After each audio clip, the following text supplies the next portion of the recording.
ये इतिहास रहा है कि देश को समाज हित में, देश के हित में किसी को, इस देश के लोगों ने बलिदान दिया है। मेरे पिताजी सेना में सूबेदार रहे, मेजर भी रहे और उन्होंने भी बलिदान दिया था देश के लिए, वो उनको सब। आज हम समाज के लिए, अपने समाज को हितों के लिए छोटे छोटे बातों को बलिदान तो करना ही पड़ेगा। आपने देखा होगा, मैं 3 दिन से दिल्ली में था और दिल्ली में शीर्ष नेतृत्व से बात हुई और पूरा अपने समाज को भरोसा दिलाता हूँ कि जो आज उपचुनाव में हमने चुनाव न लड़कर लोग कह रहे हैं कि छोड़ दिया, भाग गया, बिक गया, बेच दिया, तमाम तरह के आरोप विपक्ष लगा रहे हैं। हमारे लोगों के अशिक्षा का लाभ उठा रहे हैं, जिन्होंने उनको सुख से या समृद्धि से, विकास से कोसों दूर रखा। ऐसे लोग आज के दिन में कम से कम ये ट्वीट कर रहे हैं कि मेरा एक विचारधारा रहा कि हमेशा जीत चाहिए, सीट नहीं जीत चाहिए, मेरा एक विचारधारा रही और उस जीत के सहारे हम जो है समाज को कुछ दे सकते हैं। उस जीत की देन रही है कि 2017 में मैं चुनाव लड़ा था और कांग्रेस, सपा, बसपा को उत्तर प्रदेश से हटना पड़ा, सत्ता से दूर करना पड़ा। जो एक इतिहास था, ये लाओ, उनको लाओ, उनको लाओ, ये हटाओ। 2018 का भी इतिहास आपने देखा, 2019 में ऐतिहासिक जीत देखा, 2022 में ऐतिहासिक जीत देखा। उस जीत की देन है कि डॉक्टर संजय जैसा एक गांव में रहने वाला, एक नदी के किनारे, जंगल के किनारे रहने वाला व्यक्ति अपने समाज की वकालत करने का अवसर जो राष्ट्रपति तक हो, चाहे प्रधानमंत्री तक, चाहे गृह मंत्री तक हो, चाहे राष्ट्रीय अध्यक्ष हो, मुख्यमंत्री तक हो और आज के बीच में कैबिनेट में बैठकर हो। आज कम से कम इस उपचुनाव में जीत चाहिए। हम अपने को सौभाग्यशाली हूँ कि कम से कम हमारे इस मंत्र को विपक्ष के लोग भी ट्वीट कर रहे हैं कि नहीं, जीत चाहिए, सीट नहीं चाहिए। तो अगर देश की कांग्रेस उत्तर प्रदेश में, जो देश की बड़ी पार्टी रही कभी, आज भी विपक्ष के रूप में, पार्टी के रूप में है, वो भी कह रही है कि नहीं, हमें जीत चाहिए, सीट नहीं चाहिए। तो मैं तो एक त्रेता में भगवान राम के निषाद राज के एक वंशज हूँ, जो किस तरीके से गले लगाया था। उस रावण पर जीत प्राप्त करने के लिए उन्होंने अपने को, आपने देखा होगा, सेना भी दिया था, गंगा पार करके जीत भी दिया था और जीत लेने के बाद आप देखो सुख का राज आया था।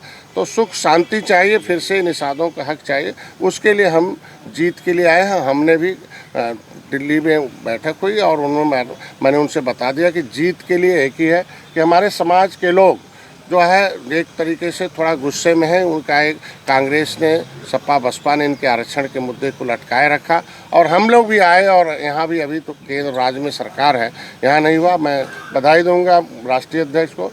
उन्होंने कहा, तो मैंने उनको याद दिलाया कि आपने कहा था बड़े बड़े जो काम हैं, धारा 370 और जो है राम मंदिर है, ये काम हो जाने के बाद, राष्ट्रीय काम हो जाने के बाद जो अर्थव्यवस्था का, हम लोग निश्चित रूप से इसे विचार करें। मैंने उन्हें याद दिलाया कि आप 10% अगर हम पक्षधर हैं कि अपर कास्ट के जो कमज़ोर वर्ग हैं उन्हें दे दिया, तो हम सताए हुए लोग हैं अंग्रेज़ मुगलों के, पिछली सरकारों के, इनके भी आरक्षण दिल्ली के गजट में हम अनुसूचित हैं।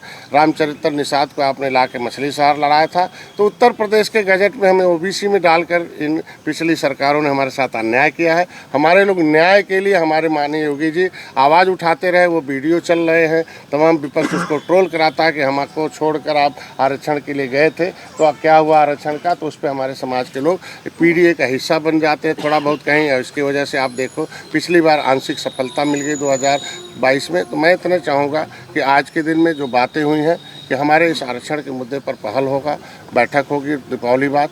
दूसरा, हमारे लोगों पर मुकदमे थे, हमारे लोग समायोजन है। जीत के लिए जितना भी हो सकता है हम खुले मन से भारतीय जनता पार्टी का समर्थन करते हैं। हमारे एक एक कार्यकर्ताओं की कोर कमेटी की बैठक हुई है कि नहीं, हम भारतीय जनता पार्टी को जिताने के लिए, और जो भी प्रत्याशी एनडीए का है वो हम, भारतीय जनता पार्टी कमल नहीं है बल्कि उसमें भोजन भरी थाली भी है, ये देखकर हमारे लोग, हमारे कार्यकर्ता वोट दबाएंगे और अपनी समस्याओं का समाधान कराएंगे और देश में एक अलग से एक उत्तर प्रदेश जो पहचान है, उत्तर प्रदेश सर्वोत्तम प्रदेश बने, इसके लिए हम लोग आए हैं। हमारे मिशन का कार्य है और मैं, हमारे अभिभावक स्वरूप हमारे पुराने साथी रहे हैं, पाठक जी हैं, और मैं धन्यवाद दूंगा इनको कि कम से कम समय समय पर हमारी आवाज़ को दिल्ली तक हर जगह टेबल पर पहुंचाते रहते हैं। और मैं आज सौभाग्य हूँ कि हमारे बीच में आप आए हैं। कम से कम हम दोनों के गठबंधन पहले त्रेता में भी मजबूत रहे, आज भी हैं, कल भी रहेंगे और हमेशा के लिए रहेंगे। 2 सीटें आपके द्वारा मांगी गई थी लेकिन वो नहीं मिली। लेकिन परिस्थितियाँ होती हैं कि जब देश की जनता अब जो एक होकर, अगर देश में जनता हमारे साथ एक होकर काम करे, लेकिन जो विरोधी ताकतें हैं वो एक होकर इस देश की अखंडता को पैदा करना चाहते हैं, उत्तर प्रदेश में अस्तित्व लाना चाहते हैं। तो देश की जनता के हितों के लिए, समाज के हितों के लिए बड़े फैसले लेने पड़ते हैं और कड़े फैसले लेने पड़ते हैं। इसके लिए हमने फैसला लिया कि नहीं, हम लोग सीट नहीं, जीत चाहिए, और जीत के लिए बाकी हमारे भाई अभी बोलेंगे कि क्या करना है। अरे कटहरी से धर्मराज निषाद को जिता के लाएंगे या नहीं? हमने सामूहिक रूप से बता दिया कि जो 9 सीटें हैं, 9 सीट पर हमारे लिए कोई भेदभाव नहीं है। हमारे लिए सभी लोग निषाद हैं और निषाद सब वोट देकर देंगे। वो किसी कोई भी वर्ग हो, कोई भी जाति हो, हम वो समझते हैं कि वो हमारे एनडीए का पार्टी है। अच्छा, पोस्टर बार हो रही है, कहीं 27 के सत्ताधीश और आपके घर के बाहर 27 के खेवनहार। अभी तो 24 चल रहा है। वो तो 2014 में जब मैं आया हूँ राजनीति में 13 से, तो तब से ऐसे ही पोस्टर चल रहा है। पहले कुछ लिखा पढ़ा जाता था मोबाइल में, अब थोड़ा सा कागज़ में लिख गया, लेकिन तब से उल्टा ही होता है जो लिखा जाता है। बाकी जवाब हमारे